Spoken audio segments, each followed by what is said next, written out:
رایدارên Dem Partiyê di çarçoveya pêvajoya li Tirkiye û Bakurê Kurdistan de li parlamentoyê bi rayedارên AKP re civiyan. Di wê civînê de jî qanûna çarçove ku çaverêya pêşkêşî meclisê were kirin hatine qaşkirin.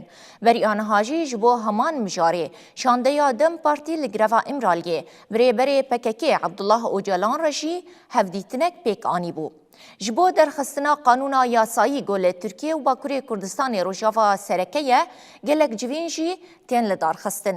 Berdevka Dem Partiya Ayşegul Doğan jî di civîneka çapemeniyê de diyar kir ku ew di qonaxa dawî ya amadekirina pêşnûma qanûnê de ne û amadekarî jî temam dibin.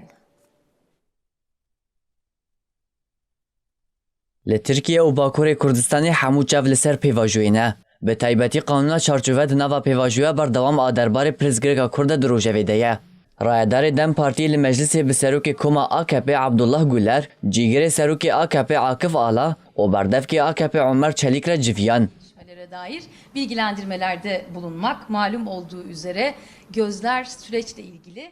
Berdevka Dem Partî Ayşegul Doğan di civîneka çapemeniyê de li ser qanûna çarçoveya ku tê payîn heftiya bêwera parlamentoyê axivî û got.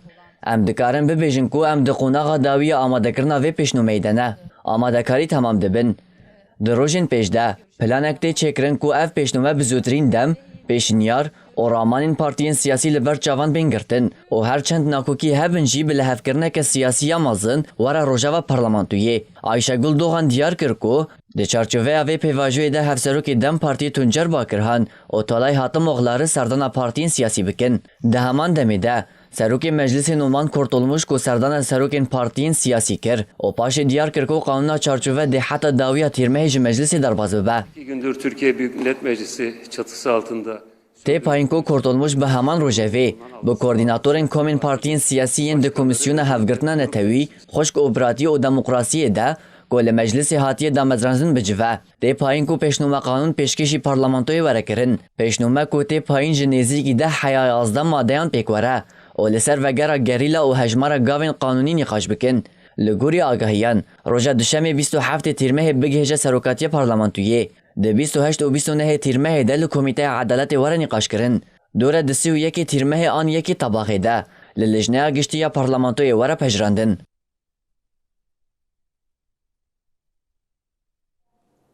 Ji bo wergirtina agahiyên zêdetir derbarê vê dosyê de em bawayekî rast berê xwe didin Enqeregê ji wê derê nûçekana me Gunulgun beşdarî vê bultenê dibe.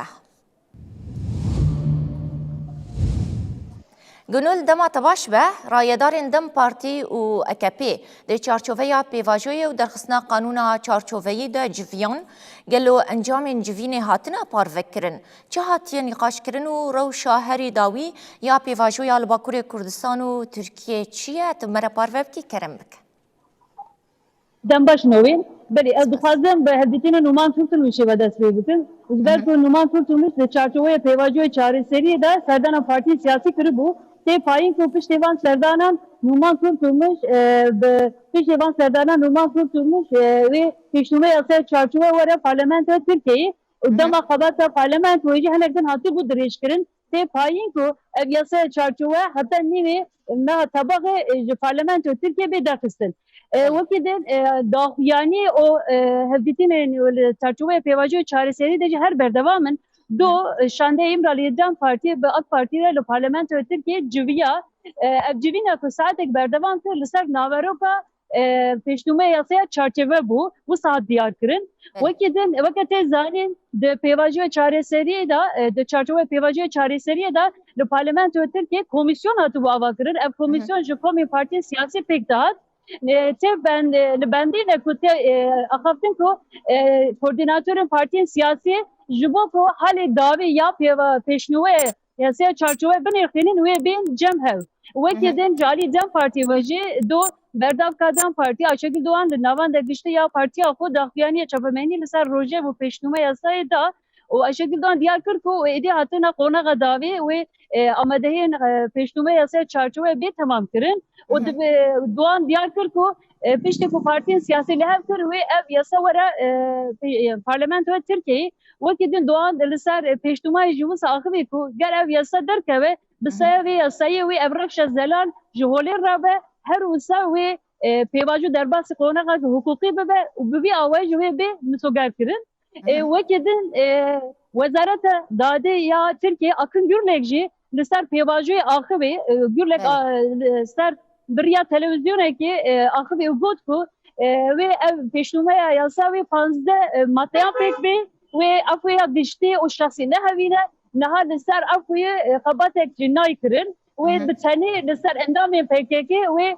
هن ماده جی بگرن و گرلک دیاتر کو یشتنا قوناغا که گرین جبو پیواجوی و صدیاتر کو وقت وزارت دادی با اوی که تکنیکی بشتاری آمده یا پیشنهاد یاسا چارچوبه بونه نه بریار داوی و پارلمان تو ترکیه بده وكذا أزغازم بالبشين مسار إداية دنجي دمديا تركيا دوان روجين داوية دهن نوچه و نوی ساندتی إدا کرن کو ده چارچوه و پیواجوه هیه ده دست روبری پکیکی و بچن سلیمانیه گوری وار نوچهان دستلات ناخوازه روبری پکیکی وارن باکور ترکیه و بچن سلیمانیه وقت زانن دما اف پیواجو دست بکر دهات نقاش کرن کو روبری پکیکی دکارن بچن ولاتن سیامین لگوری وان ایدای نوچهان یعنی نویسان تی گوتن کو و روبری پکیکی بچن سلیمانیه بله باشه گنول ده همان چارچوبه ده پشتی چند دقیقان و کمالیان ما فیمروان داخیانیه که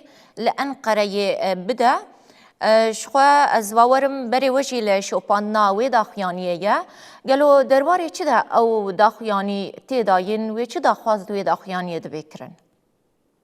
بله و کمالی ما فیمروان شاق انقره ایرو لنوان ده انقره و لسر گرتین نخواش تابجی نخواشین گرانین گرتیگه هم دمینن ایوه داخویانی چپمنی بدن اب داخویانی گلک جارا جالی کمالی ما فی مروان و تی دایم باز دخوازم بال بکشینه لسر رشا نخواشین گرتی یل نگرتیگه هم و ایرو جی اب داخویانی بی داین ام جوک نوچه تیوی بشوفین بله باشه گلک سپاس پیامنی رما گنول گنج انقره هون بشداری و بولتنی بون گلک سپاس جبوه و بشداریا و قوت بگنول سن باش